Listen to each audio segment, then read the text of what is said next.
Okay. Hello there. This is the Jayman show. Hi. First of all, how are you? Good to see you today.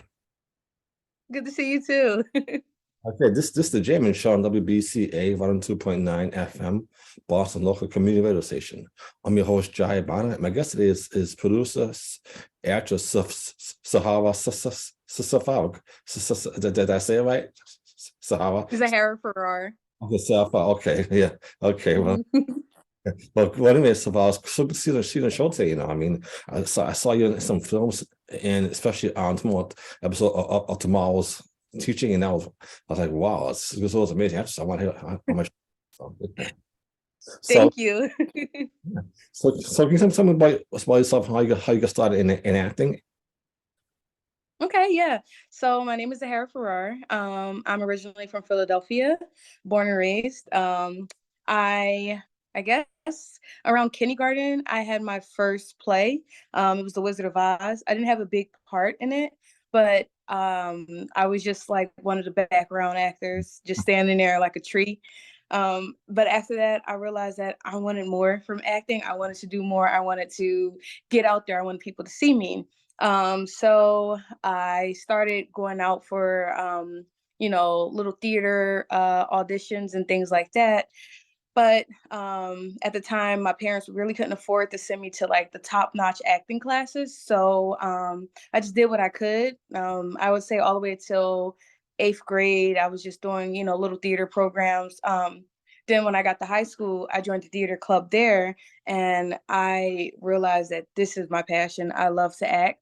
And from there, when I went to college, I, started doing more and more films or theater programs and plays and things like that. And then once I left college, I joined the military. So my dream was kind of put on pause for a little bit. I took a hiatus from it because I joined the military, so I had to, fulfill those orders. So once I came out to San Diego, I realized this is the perfect time for me to start back at acting. But then COVID hit, so another pause, another hiatus. But COVID isn't over, but once it kind of, we kind of, I guess, learned to live with COVID, I started going back to acting classes, and I really started to pursue my dream in acting. I went out within the first week, I got headshots. I built my resume up. I got an actor's reel because I just started working, working, working. And here I am today. I was wonderful. Yes. So, what made you decide to join the military, if you don't mind my asking? Oh yeah. I joined the military because once again I'm from Philly. So it was a lot going on in Philadelphia at the time. It's getting more and more violent. So I didn't want to stay there, and I kind of let fear push me to join the military because I actually was doing good as an actress in Philadelphia. Like I started going out of my comfort zone, and I started auditioning for roles, and I got two roles. But then I got nervous because one of my friends kind of got in my ear, and she was like, "Well, you're 23 now, so you're going to be off your parents' health insurance and dental insurance. So what are you going to do for insurance? What are you going to do for money? You're going to be a starving actress, and you're going to move to LA. You might be homeless because you don't have an actual plan." And that scared me. So when she said that, it kind of got in my head, and I was like, okay, you're right. Like I don't have a real plan yet. I'm not really financially stable. Like I just moving out of my parents' home. So it was kind of like the best bet for me at the time to join the military because I knew that I would have a constant check. I would be able to travel and stuff like that. And so, yeah, I joined the military. I surprised my whole family. They were not expecting that. I kind of blindsided them. But nonetheless, it led me here to San Diego anyway. So it just came full circle. Okay. So, what was like being in the military? Was it scary? No, it actually was pretty fun. It has its ups and downs, but through the military, I was able to travel to, I want to say, like 18 countries. I was stationed in Europe. So that was pretty fun. I was stationed in Europe for 3 years. And I got to travel. I got to make some lifelong friends, that was amazing. They became family to me. I it was a good experience for me to join the military. I think it gave me structure. It gave me a routine for me to get into, and it gave me discipline because in the military you kind of have to get up at a certain time. And when I was in boot camp, we had to learn how to make our beds a certain way. It was a military style to make your beds and fold your clothes, and you had to eat at this time, shower at this time, sleep at this time. So it definitely gave me some discipline, because before that I would, just wake up and go, not even fix my bed. But now that's a habit for me. So it definitely instilled a lot of positive habits that I still carry on with me now. Okay, that's one. I guess one of here. And I take it. I take it that they also yelled at you. They yelled at you at boot camp. They yelled at you, right? Yes. Yeah, they yelled a lot. They yelled a lot in boot camp. But I guess since I joined older, it was just like I kind of treated it as a game, because that's essentially what it felt like to me. It was like, as long as you do what you have to do, you won't get yelled at that much. And I think I was a pretty square the way sailor, as they call it. So, I made my bed on time. I got up. I kept my mouth closed. I was very unproblematic in boot camp. So I kind of like, flew under the radar for the most part. And yeah, like I said, since I was older, I kind of I kind of understood, the politics of it, or what we had to do. As whereas though some of the younger girls, it was just like they didn't know what they got themselves into, and I kind of had an idea of what this would be. Okay. Okay. So that back to acting now. What parts are you working on? Are you working on right now currently? Or coming out this year? Well, right now I'm just auditioning for a bunch of roles. I actually am starting my own film. It's called Becoming Strangers. Okay. So that is actually about it's kind of like a little bit of my story amongst other stories that I pulled from my friends, or just inspirations from other people, from random people. Sometimes I like to talk to random people. Like if I go to the library, or if I go to a store, sometimes I like to talk to people. I love to talk. So, while I'm talking to people, I hear their stories, and like I like to ask those questions about how did you and your husband meet, or how did you and your wife meet, or, how do you feel being married, or how do you feel being in a relationship? So I kind of took all those stories and combined it into one. um and it's just about, the stages of grief after you break up with your partner. And I'm the star.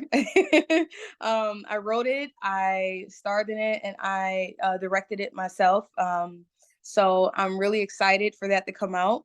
Yeah, it's a very vulnerable piece. But once again, it's not just my story, it's the story of many other people. So I'm excited for it to come out. I can't wait to see it. I can't wait to see this movie made. Yeah. Thank you.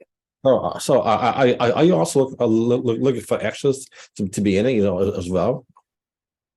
Yeah, if anybody's in the San Diego area and they're willing to, collaborate with me or work with me, right now I am a starving actress, so I can't really, pay a big budget Hollywood movie. But like luckily a lot of my friends help out with my movies. So I offer them gas money, I give them lunch, maybe even give them like $20 or $30. Again, it's not a Hollywood budget, it's just me doing this on my own. So I love when my friends, or even like somebody I met at the bar one time. It was at a company party. I told him about my dream, and I told him that this is what I want to do. And he was like, I'll volunteer, I'll help you out. So it's always good when people are willing to, understand the circumstances that I'm not rich yet, but I will be, and it's just all about, willing to work with people and network with people and help them out, because, you scratch my back, I scratch yours, kind of thing. And you never know where somebody might be 10 years from now. I might be the next Hollywood director, the big Hollywood director. So it's always good to just, just, I guess, just help out when you can. So yes, I'm always looking for extras, background actors, or even, somebody to star with me or star in the film. So if you're in the San Diego area and, you want to build up your reel and resume, come talk to me. Well, because because why not? I'm Boston was cold and storm, but if I kind of afford, I definitely love to work with you. So that'd be a blessing. Yeah, that'd be great. Yeah. Yeah. So what inspires you? What gives you inspiration and hope to do what you do every day as an actress? What inspires me? I would say, as a young girl, black, as the African American young girl, a lot of times I didn't really see much of my I guess, representation of me. On top of that, I am a curvier girl. So I kind of always counted myself out on a lot of projects because I said, there's no way they'll give me that. There's no way that they would look at me and say, I see a star in her. But then I realized like I had to look at myself and see a star in myself because there's nobody else who can tell me that I'm a star but me, you know? So it was kind of, I was always relying on the opinions of others. So I had to rely on the opinion of myself. And so I guess that kind of inspired me to say, you know what? I can do this. Like, I don't have to be 5'7" and 110 pounds. I can just be me. And if people accept that, then great. And if not, then okay, I'll just create my own lane, which is what I did. And so I just want people to see like you don't have to be, you don't have to be anybody other than yourself. And that inspires me to just keep on going because a lot of my friends and family, they're like, wow, you're really doing it, you're really out there, really following your dreams. And it always encourages me to keep going, and it inspires me to say like, people see this, people want to try and do it themselves now, which is good. They want to step out of their comfort zones. So that in itself is always just a good feeling for me when some of my friends are like asking me, hey, how did you start your acting career? And it's always a good feeling because it's like, you want to do it too? Great. Let me show you the ropes because there's not a lot of representation of us out there.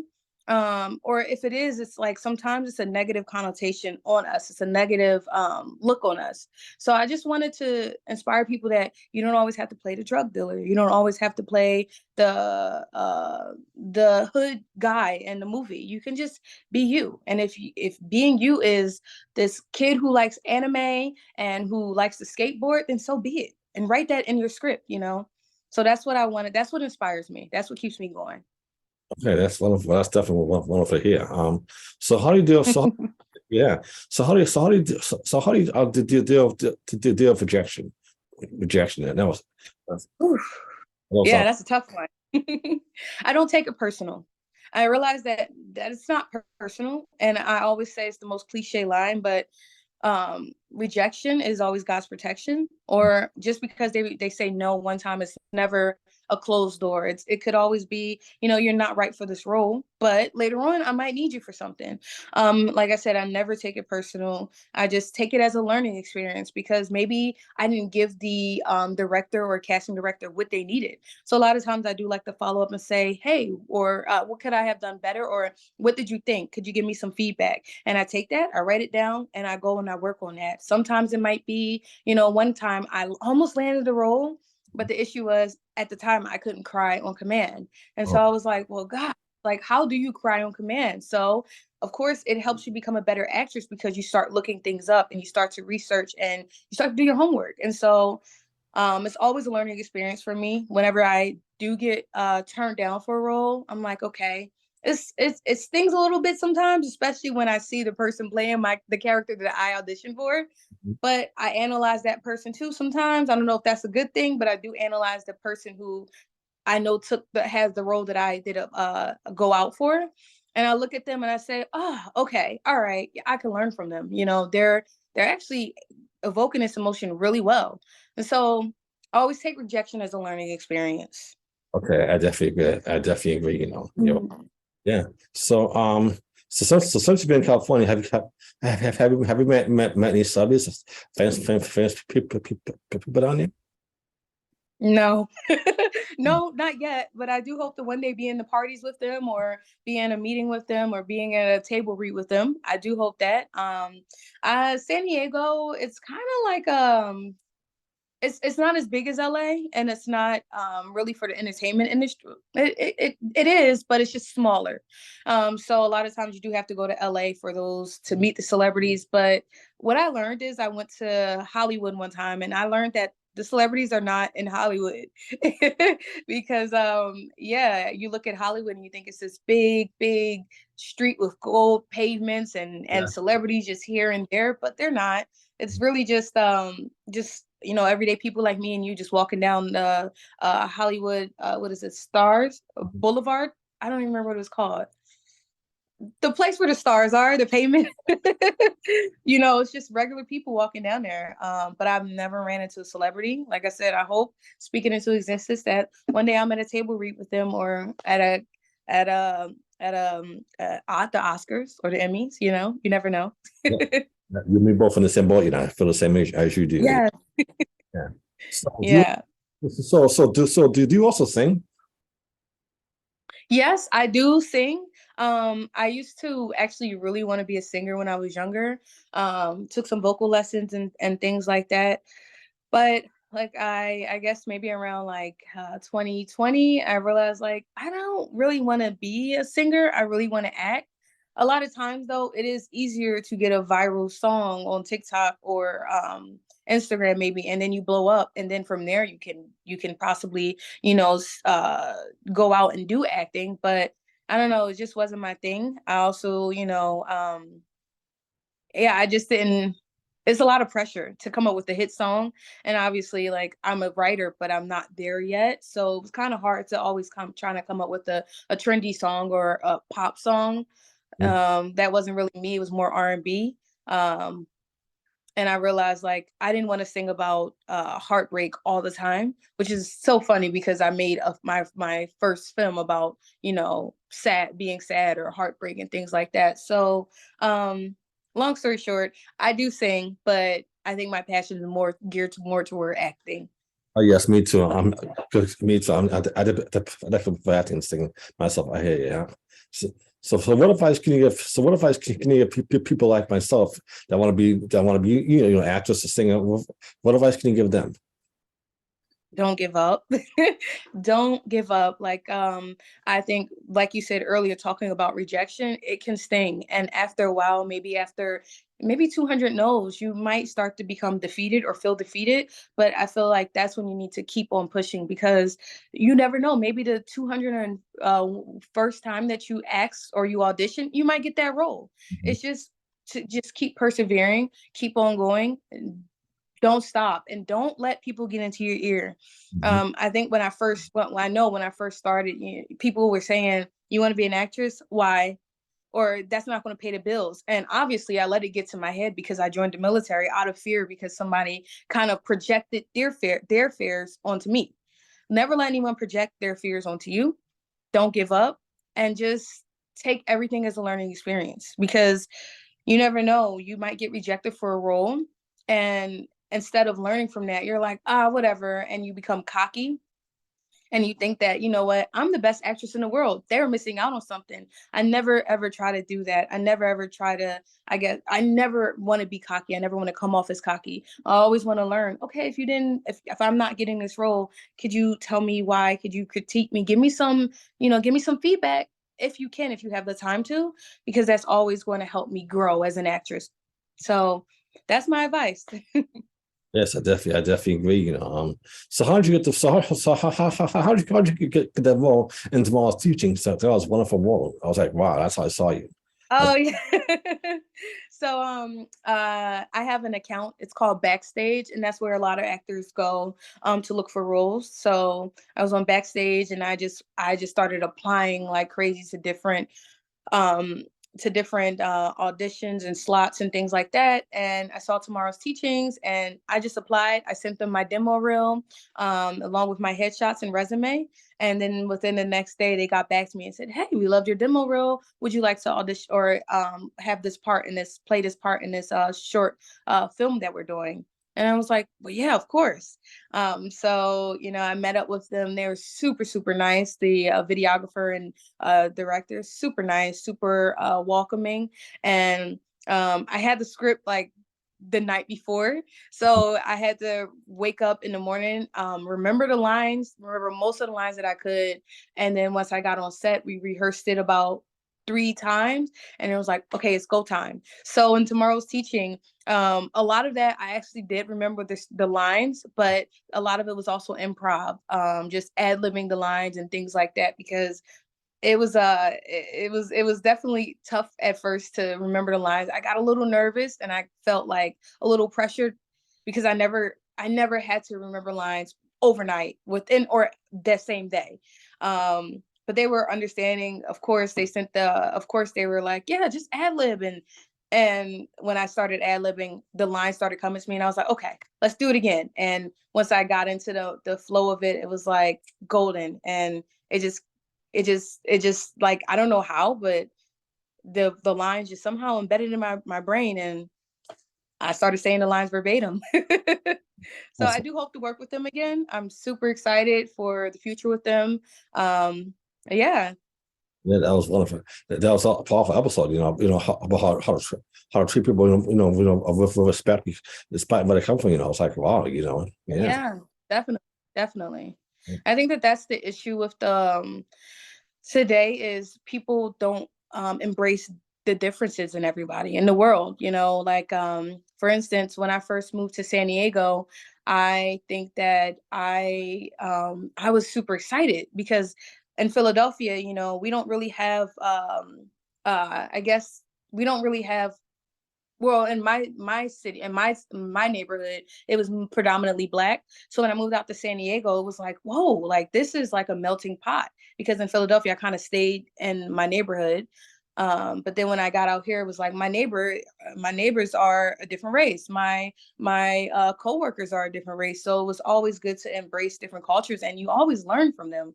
It's always interesting to see, their take on things and how they do things. So I think that I wish that the world, or just people in general, would just embrace the differences in everybody. Whether you're transgender, whether you're part of the LGBTQIA community, or whoever you are. As long as you're not hurting anybody, why can't we just learn to come together and treat everybody fairly and equally and just like a human being? Because when I go out, I don't want to be stared at because maybe my hair might be in an afro and things like that, or maybe because I might be wearing an African print shirt with tribal colors on there, and people might look at me like, what is she wearing that for? I just think that it's always good to embrace people's cultures, because living in Italy, I learned so much from them. Just their lifestyle is just different from ours. They take siestas, or I think it's siestas, yeah, during lunchtime, and they actually close down their shops. They go home. They spend a lot of time with their family, and instead of looking at that like that's really weird, it was like, wow, that's pretty cool. Or I want to learn more. Can you tell me more about your culture or the city, the hometown that you come from? Instead of just kind of being closed minded. I always want to learn somebody's backstory or just more about them. That's wonderful. Yeah, I'm so Hmm. happy to be learning about you and spend time with you. On this interview. It's like a blessing. So, Thank you. Thank you. I'm yeah, so happy to be here. Actually, I'm really, really excited. This is a good time. This is my first interview, actually. it is. I mean, first interview. Yeah, I Thank mean, I'm so glad you came on my show. It's a blessing. Yeah, I'm so good. Yeah. So thank you. so how does so how to cope? So my question for you is how did COVID affect you? Was it tough for you? Oh, COVID? well, I think that for me, yeah, I think for me it was a little different because I was in the military. So I had a stable job, I had a stable income. They didn't just stop paying me. They didn't just tell me you can't come into work today because of whatever. I just worked from home. Right. So I was still able to gain that paycheck, and I still was under health insurance and things like that. Um, so financially or job wise, I was not affected by it. I think that it gave me a much needed break. Instead of always going into the job and traffic and things like that, I was able to just, wake up, log onto my computer, answer a couple of emails, maybe talk to the boss, and then that was it. I think mentally it was definitely straining because at the time I was living on base, so there Mhm. wasn't much for us to do. It was just stay in your barracks room, stay in your apartment, um, and just hope for the best during this time because it was unknown. We didn't know what was going on. So after a while of just coming out in the living room with my roommate, watching TV, going back into our room to sleep, coming back out, doing the same thing over and over again, it got so boring, and mentally I was drained. We would go for walks outside, but then again, we were kind of nervous because everybody had the same idea, and you didn't want to be around a lot of people at the time. So that human interaction went away, and I love talking to people. So it was kind of hard to just FaceTime people and say, "Hey, how you doing?" I like to actually be face to face with people. It's different. It's a different vibe. I think taking that human interaction away was definitely difficult for me to deal with. And at the time, I had literally just transferred to my new command, my new job.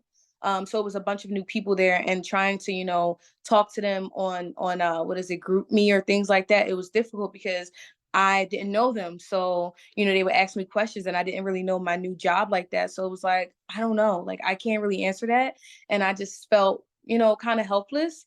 So just all of that. And on top of that, right before COVID hit, I really started getting more and more into acting. And once COVID hit, it was like done.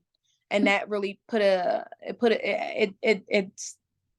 definitely made me feel really down at the time, because it was like, man, I just wanted to get it. I just started acting. I just started getting into it. And now you mean to tell me that the world is closed? The world is closed. I can't do it anymore. So I just had to find ways to deal with it. And I think the biggest way for me to deal with it was I definitely, I masked up and I walked outside. And I think definitely being in tune with nature definitely helped me. And I love going for walks now. That's my favorite thing to do. And luckily, since I'm in San Diego, we have the beach, we have, hiking trails, we have, if you go up, you might have, the mountains and things like that. So it's always an adventure. And I think that definitely helped me, help with my mood.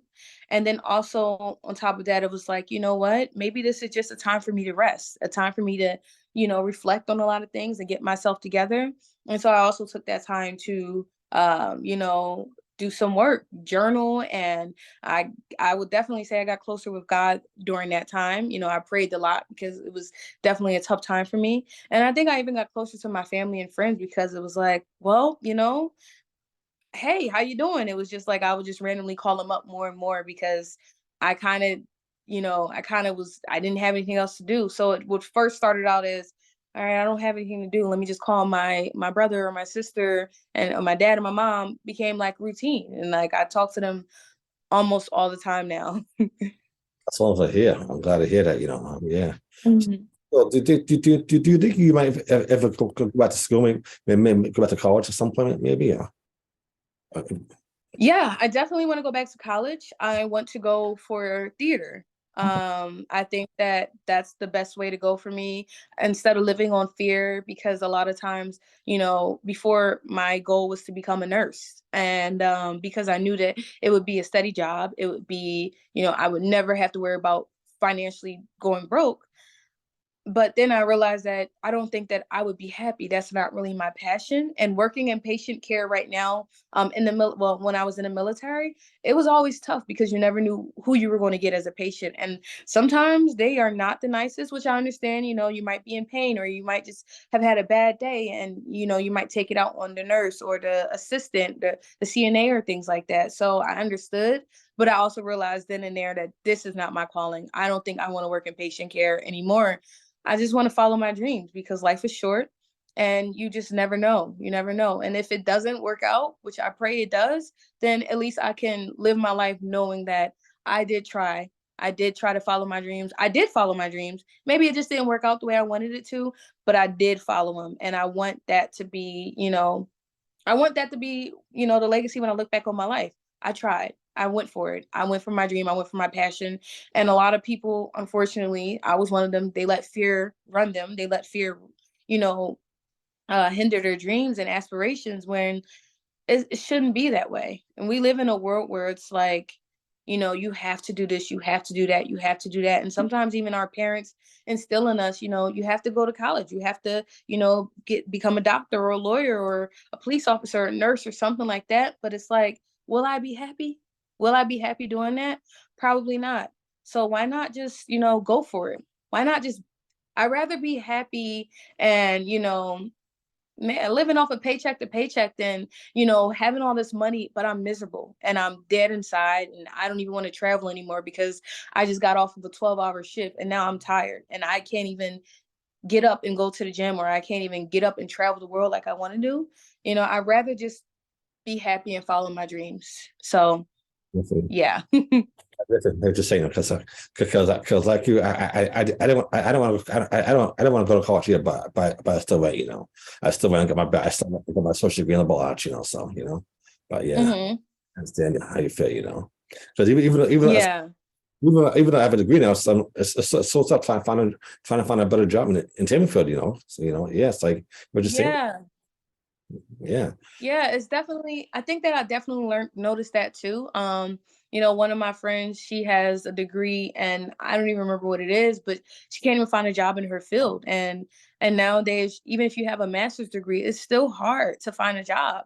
And so I realized that even if I do become a nurse, or even if I do get my degree in this or that, or something in the health industry or the tech industry, I might not even find a job. I might even find a job in my field. I might still have to work at, you know, retail or fast food industry. You just never know. I think that's one of the things about life is always just the unknown. You're going into the unknown.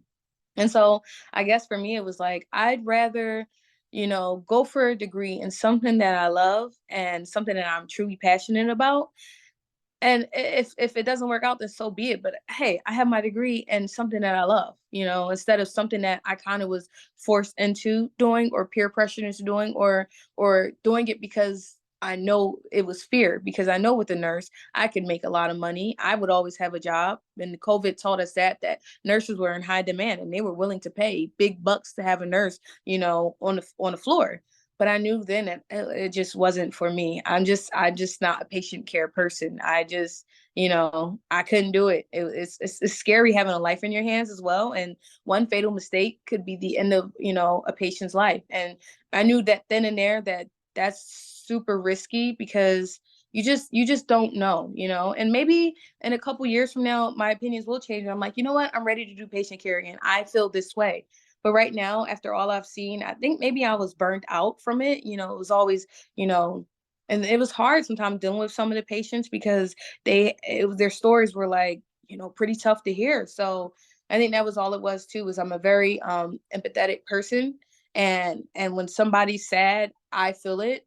And that was hard for my job as a patient care, because sometimes you're a therapist as well as a medical provider, and so you listen to their stories, and sometimes it's tough, and you just have to put on a brave face and keep on taking care of them, or you might have another patient 20 minutes later. And so it was hard.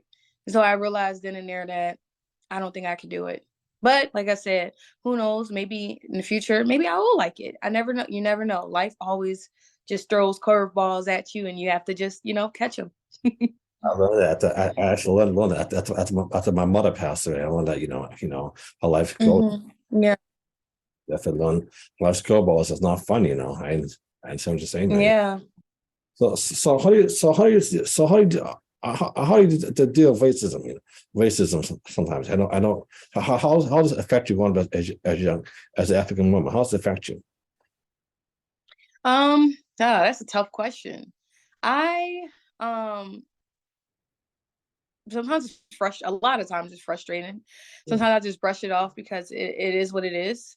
I think it is funny because growing up in Philadelphia, I never really faced racism like that, because like I said, in my neighborhood, we were all Black. I think the most I've gotten was I used to get picked on because I was light skinned, and that was it. But it was like, a little fun banter, and that was it. I never took it personal. But I would definitely say joining the military, going overseas, and just realizing how people look at you differently. It used to make me feel away, like, every time we would go to, like one time I went to Poland and we were the only Black people there. So it was just really funny to see, all the looks at the airport, like, what are you doing here? But I took it as, what, it is what it is. Maybe they're curious, maybe they don't understand. I think that it was also funny because in the military, I have a lot of friends from down south, and they would tell me their experiences, and I'd be like, "Wow, that's crazy!" Like in Philadelphia, we don't have that problem, because you won't run into that issue over up in Philadelphia. But the Confederate flag thing was new to me. I've never seen a Confederate flag being flown in my city. Rightfully so. That would just be crazy for somebody to do that in Philadelphia. But down south they might have that a lot more. And for me, it was a culture shock. And so, funny thing, when I joined the military, I thought that, what, this will be fine. I won't experience this, but it was a subtle racism, like for instance, one of my classmates, they used to wear a Confederate flag belt and a Confederate flag phone case, and I was shocked. And I told him, I said, why are you doing that? I respect everybody's opinions, but it wasn't like argumentative. It was more so like, I'm curious, why are you wearing that? And they were like, it's about pride and it's about this and that. And of course, in my opinion, that's means something totally different for me. But I guess at the end of the day, you kind of just have to brush it off, because fighting isn't going to get you anywhere. Arguing, sometimes you just like arguing with a brick wall. They just won't see it.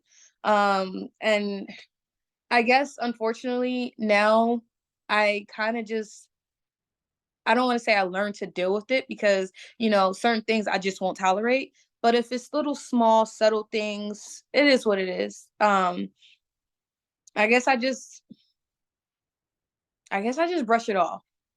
I guess I just brush it off because I'm an unproblematic person. And unless you're truly disrespecting me, then hey, you know what? You're entitled to your opinion. You don't like me because of my race or my skin color, then you're lost, because I'm a great person. I'm a really nice, loving person. And you're missing out on a good, genuine person, a human being. And at the end of the day, I am human. And if you can't look past the color of my skin or the texture of my hair, then maybe you're not a good person to be around anyway. So that's how I look at it. Oh, bless you. I can't say but myself, because you are very beautiful. I'm looking at you, you are very beautiful. Thank you. Thank you. So, so what do you see yourself years from now? Hopefully, maybe, maybe actress or film director, years down the line. Yeah, that would be the goal. I guess I see myself maybe 10 years down the line, accepting my Oscar, maybe my second or third Oscar, or my second or third Emmy. That would be great. That would be the goal. But I just want to be a working actress. I want to be able to pay the bills by acting. I want, even if I'm not like, a big Hollywood star, I would just still love to be just getting jobs left and right and left and right, even if it's for, a local film or a local commercial or anything like that. I just want to be able to pay the bills with acting. So 10 years from now, I would love to, have one of my films on a big screen, or one of the many episodes that I'm writing on TV, and I'm starring in them and things like that. And I just want to, that's where I see myself in 10 years. That's exactly where I see myself in 10 years. Netflix deals, Hulu deals, HBO deals, or things like that. Working with Tyler Perry or Issa Rae. I would love to work with Issa Rae. That's like one of my dreams, to be on one of her shows. So in 10 years, if I'm working with Issa Rae, that's the dream. I love to work especially work with Tyler Perry. For that comfort, we can. Mhm. Yeah, I also love to work with you as well. So yeah, so Yeah, that would be great. I would love to work with you too. we probably covered. So, anything is possible. So I look forward to working with you one day. Me too. Okay. Yeah. So what do you like to do for fun? And when you're not working, what do you like to do for fun in travel wise? So for fun, I think I said this earlier. I love going for walks. So I can go on like a 2 hour walk sometimes, as long as I have my music in my ear. I'm fine with going for walks. I especially love walking on the beach. That's always my go-to. It calms me down and things like that. Something else that I like to do for fun is I love to travel. I That's just one of my hobbies now. So whenever I can, if I have time off, I'm going to go somewhere, even if it's just to another city.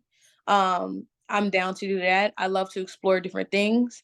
And yeah, the last thing I like to do for fun is I like to write. I love to write. It's like a way to express myself and a way to decompress everything that's going on in my head, because I always have a million things going through my head at one time. So a lot of times I just like to write it down, and it brings me joy. Mhm. Especially when I look back on when I wrote. Sometimes it feels like it's not even me writing, because sometimes I'll look back at the things that I wrote and I'm like, did I wrote this? Wow. I like to look back on things, like one time I wrote this the I guess the intro and first chapter of a book. And so I kind of forgot about it, and I checked in my email one time, and I emailed it to myself, and I opened it and I was like, whoa, this is good. This is really good. And I think that's when I realized that I can actually write, because before I kind of downed myself and I downplayed a lot of my talents. So I didn't really look at me as a writer. But once I saw that, the beginning of that book, I was like, wow, this is good stuff. I'm a writer. And so now I just do it for fun. I try not to let anything I guess I try not to let it feel like I'm pressured to write, because once I feel like I'm pressured to write, then I lose the joy in it. So it's never you have to write every day or for an hour straight. It's just whenever you feel like writing, get out your journal, get out a piece of paper or whatever, and just write. And by the end of it, I have like some intricate poem or some detailed story about something, or I even wrote a pilot for a sitcom that I had in my head, and then I didn't even know it until I was like, oh, wow, this is good. This is actually pretty funny. I'm actually a funny person as well. I think I'm very, very funny. But so those are the things I like to do for fun. That's good. I mean, I hope that some of you could bring the sitcome to life. Just I love to be in it, So Yes, definitely. I pray on it. I pray that one day, my sitcom, a feature film that I have in mind, will come to life, and I'm already doing that. I'm already bringing my work to life by, the short film that I'm putting on, or that I'm starting to reach out to different people and look for videographers and things like that. I think that for the longest time I was always, like I said earlier, downplaying my talents or myself and not thinking that I could do it. And so I actually wrote a film before called for postpartum depression. And at first it just started off as a poem, and then after a while I was like, I could actually turn this into a film. So I reached out, and it was just like everything just came full circle. Everything just worked together because I prayed on it for the longest time. I kept praying on it. And then finally I reached out, and this person that I reached out to was like, I feel like I want to do this for you. I want to help you out. So, by the grace of God, we found each other. She went down on her price for me, so I was really able to afford her. And we just together we made magic happen. And she is a great videographer, great director, and producer. She does it all. So she's great. And she also helped me step out of that comfort zone, and she helped me dig deep to find that I am talented. I do have things to say. I can put this out. I shouldn't just limit myself to just acting. I can write. I can direct. I can produce. I can do more than one thing. So I think that definitely pulled me out of my comfort zone. that's wonderful to hear. So what do you think people? So what do you think? What do you think people can do to make the world better? In your opinion, how can we change the world in your opinion for the better? That's a loaded question. I guess, man, I would say start by cleaning up the world. Like I always find it peaceful when I'm in like a green area with like flowers and trees and grass, and there's no trash anywhere. And it makes me feel better internally. So when I feel better internally, not even knowing it, I'm happier. And when I'm happier, it rubs off on other people, or I'm just nicer to other people. And just being nice to one person for like even in 2 seconds, just, hey, how you doing, to a random stranger, it could make their day. Or even just saying, you look nice today. It's all a chain reaction. So I think that's the first thing. A lot of times, especially in Philadelphia, um, it was just like, a lot of abandoned houses on my block, or just trash everywhere, weeds, no flowers or anything like that, no greenery in my area. So, for some people, it kind of puts you in the down mood. Like, this is all that I see. All right, well, then whatever kind of thing. So I think that in a weird way, cleaning up the neighborhood, cleaning up the environment in general can help lift so many people's spirits, because a lot of people always stay in the house, maybe because their environment isn't the nicest. And then you start to lack vitamin C. You become vitamin D deficient, and that can always down your mood. It can always bring you down. So I think that just getting outside will always, help the world be a better place, because once you're outside, you might run into somebody, you might see them, and they might have a down day, but because you're happier, because you got outside from the vitamin D, it makes you happier. Because your neighborhood is clean, you might be able to lift this person's spirit, and you didn't even know it. So I know it's a weird answer, but just cleaning the environment I feel like could definitely make the world a better place because it sets off a chain reaction. Well, I have to say I definitely agree, because I think because it's true. If you have a clean family, there'll be less people getting sick. Maybe COVID will be gone. So I definitely agree with you. Yeah. That's definitely Hmm. yeah. Wow. Wow. So yes. So yes, this is great. I mean, to learn so much about you and what you've been doing. Do you think you might ever come to Boston? From Boston someday? Well, I'm from you, check out Boston. I would love to, honestly. I do want to go to Boston. I don't know the time frame yet, but I would love to go to Boston. And always, if I'm in Boston, I would definitely come and reach out to you because I would love to, meet you in person. But you never know what the cards hold for, I would say maybe hopefully in the next year, I would love to come out to Boston. Being as though, all the way on in West Coast, sometimes those plane tickets are crazy expensive.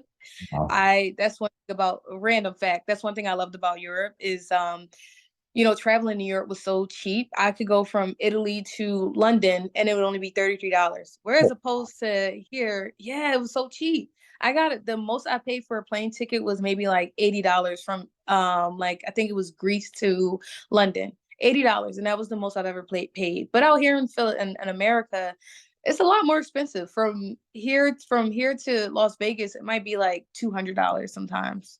Yeah. So once those plane tickets go down, I'll definitely make my way to Boston. That sounds good because I love I love to go to Florida and visit Israel. But you're right, it's expensive from Boston to Atlanta. It's like $200 each. That's great each way. You're right. Hmm. That's expensive. Hmm. Yeah. So Yeah, definitely. definitely what you're saying. Yeah. Okay. Wow. Yeah. Wow. Okay. This is so good. This is such an honor to meet you. Do you want to ask do you want to ask you some questions now? Do you ever see yourself coming out to San Diego or California? I definitely want to, I want to because since I was little, I always want to be famous, and take people, because sing. So I definitely want to kind of click off one, meet you as well. I mean, Definitely. definitely I love to work with you on the film, to be blessed, yeah. But hopefully someday I can, because I'm working part time jobs, but if I can save money, I'd love to come down before we can. Definitely, I'm all for it. Yeah. Yeah, that'd be great. And whenever you're in California, San Diego, just, email me and, I'll definitely, show you around the beautiful city of San Diego. Because and how's the weather out there? Is it hot out there right now? Is it hot out there? Well, today it's raining and I'm actually looking out the window right now. It's raining, it's windy, and it's very cloudy. So that's not typical weather for California. It's usually sunny, blue skies, and things like that. But there is a song called It Never Rains in Southern California. That is not true. I think this has been one of the most rainiest seasons since I moved here. And I think I've been here for about 5 years. So it's pretty rainy right now. It's been raining. It's like on and off for about 2 weeks now. So Yeah. that's fun. Because right now it's definitely snowing right now, so in Boston, I'm not a fan of the cold weather, so I'm trying to that's why I'm looking, to branch out, maybe go to school in Florida, California, because I'm tired of the snow, so. Yeah, I actually miss the snow sometimes. Mhm. Sometimes I don't miss the shoveling or people still in my parking spots after I shovel out my car, Mhm. but I definitely miss, the snowball fights, or it's something about the snow when when it first falls. It's just so quiet. The streets are quiet. I can't explain the feeling that I get when it snows, but I do miss that feeling. Or even just like, the first day after the snow, untouched snow. I think that's so beautiful to me. And just like looking out, sometimes I would just come on my steps and just look out at the snow and just like take pictures of it because I'm a nerd like that. Just take plenty of pictures of the snow or things like that. But I do miss the snow. I definitely miss it. Don't miss the driving in it. Don't miss parking in it or trying to find parking in the Yeah. snow. But that. I was just saying. I like stuff. I like stuff for Christmas. I mean, Christmas time. It's Actually, anyone, but anytime of that, Yeah, I do know Christmas time for sure. But nowadays it just barely snows. So especially in California, it doesn't snow. And if it does snow in San Diego, then that's a scary thing. But in Philadelphia, whenever I go to visit, I barely see snow now. But I remember as a kid during this time or during around Christmas time, it was a guaranteed snow day or two or three on yeah. top of having Christmas break. So it was just like pretty much for that whole month we were out of school, which I love. Saying, I mean, I'm thinking myself, man, I wish I was feeling right in California because there's so much snow. I was like, damn, it's too much. You're lucky. I'm so glad Yeah. I'm so glad that you made that movie, because you did the right thing by driving motor, and moving to California. You did the right thing because that's where you're at now. So, and I can definitely tell you that you're gonna go far. And Thank you.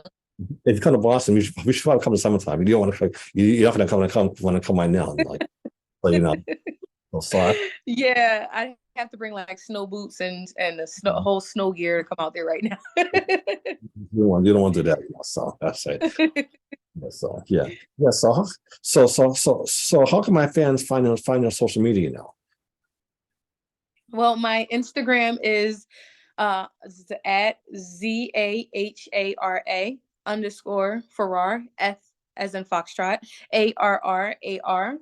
That's my Instagram. It just has like a bunch of my headshots or it's just my acting page. And then for my YouTube channel, it's my first and last name.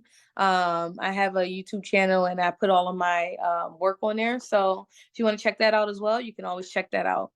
And that is all the social media that I do have. Okay. And you'll post whenever you're doing something new, right? A new project coming, you'll post so we can check it out, right? Yes, definitely. Definitely. I hope that everyone enjoys it once it comes out, Becoming Strangers once again. I hope that everybody enjoys it. I hope everybody can, take something from it because that's the thing about art is it's always supposed to, well, not always, but for the most part, it should be something that gets you thinking, something that gets you wondering or questioning things. And I hope that, it can allow people to be vulnerable with themselves and with, loved ones or family and friends and just say, I saw that film and this is how I felt about it. And it's something that's unfortunately super relatable, breaking up with your, somebody that you thought you would spend forever with. It's unfortunate, but it's relatable. And this is just kind of how I got through that and how the stories of many other people, how they got through it as well. And so my hope and my goal is that people will see it and they'll be like, you know what? This isn't the end of the world, just the end of this relationship. And, during this time, maybe I should just spend time with me and get to love me or know me and just when the time is right, then the person will come instead of just kind of sulking and being, this different person. This is this sad person who um just can't kind of get over the heartbreak. I hope that this is kind of just like a guide for them to say, you know what, you'll get through this. It's just temporary. Yes, I think yes, I definitely believe, that we can get to anything as long as we have God first. That's something my mom told me, as long as you have God first, we can make to anything because He paid the way. So yeah, I definitely. Yeah, definitely. Yeah. Well, this is so much. Well, this is an honor to meet you and learn about the story, and I'll definitely make sure I have this anything posting next week, okay? So people can check it out, And Awesome. is there any way we can talk for a second after the interview second? Yes, definitely. Okay, well, so for my fans, this is Zahara Farrar. She was on my show today. She was honored to be in interview, and please look out for her work. She's gonna be the next big star. Thank you guys. Thank you so much for having me. Absolutely, you're welcome on my show anytime you want. Anytime, always a pleasure to talk to you. I really enjoy our time together. Thank you. I did too. Okay.